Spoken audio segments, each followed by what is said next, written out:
Well, good morning. I'm so glad that you could join with us this morning for our devotional. I've been reading a little bit this morning in the Gospel of Matthew, and there's a particular passage that I really wanted to focus on this morning. It comes from Matthew chapter 9, verses 35 and following.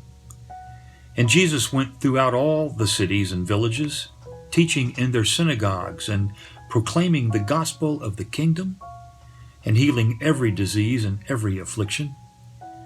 When he saw the crowds, he had compassion for them, because they were harassed and helpless, like sheep without a shepherd. Then he said to his disciples, "The harvest is plentiful, but the laborers are few. Therefore, pray earnestly to the Lord of the harvest to send out laborers into his harvest field." I love this passage. It comes at a time where Jesus, indeed, he after the Sermon on the Mount, he has literally healed in Matthew's gospel up until this point 9 named people, in addition to all of the people that he would heal when he goes into these villages and cities. He has seen those who were afflicted, and he's healed them. And in this passage, it says, when he saw the crowds, he had compassion for them. That word compassion, it's such a strong word. In Greek, it's splagnizomai. And it means that the deep down innards, if you will, that the emotions of love and sympathy and pity, they come from down deep in the innermost parts of your being. And so when Jesus sees with eyes of compassion, he is seeing so deeply. And we find that throughout the Gospels. When Jesus sees others, that's how he sees them. In the accounts of the feeding of the 5,000 and the 4,000, Jesus sees the crowds with compassion, and he teaches, and he heals, and he feeds. In Luke's gospel, the story of the widow of Nain, Jesus sees that widow with the eyes of compassion, and he reaches out and he touches the bier where her son lay. And if we read the greatest parables that we know, the parable of the Good Samaritan and the parable of the prodigal son, compassion is dead center in these parables. It's the Samaritan who goes over to the fallen victim. He goes to where he is and he sees him with the eyes of compassion. And then, of course, we know the story. He uses his own ointments and wine to pour on the wounds, and he uses bandages and takes the injured person to the inn. And in the parable of the prodigal son, it's the compassion of the father that searches for that son every day, and when he sees the son running, he runs out, embraces him, and they have the party. This one has returned. It's the eyes of compassion that he sees with.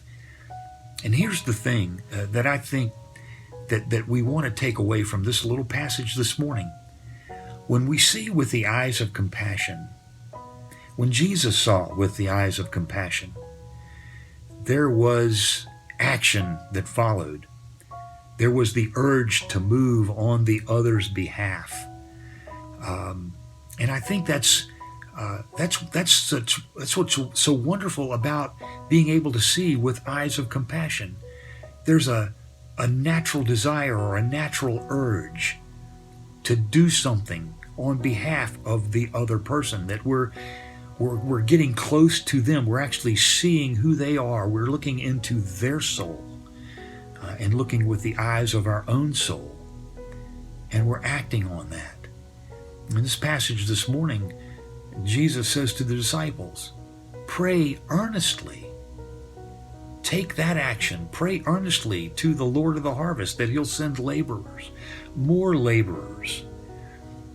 And so I think for you and I, what we really should take away this morning is, wouldn't it be great if you and I could see more with eyes of compassion? see others with the eyes of compassion. And when we see that deeply and we look at who they are and where they are, then we have that urge to act on their behalf, to do something, to be grace-filled,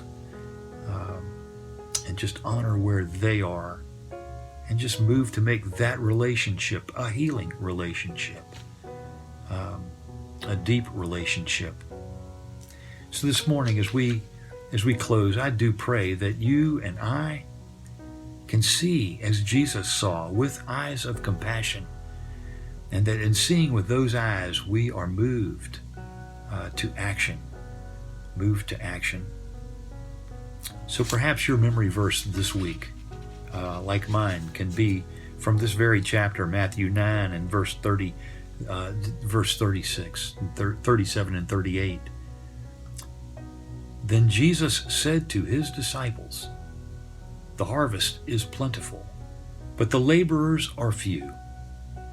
Therefore, pray earnestly to the Lord of the harvest to send out laborers into his harvest field."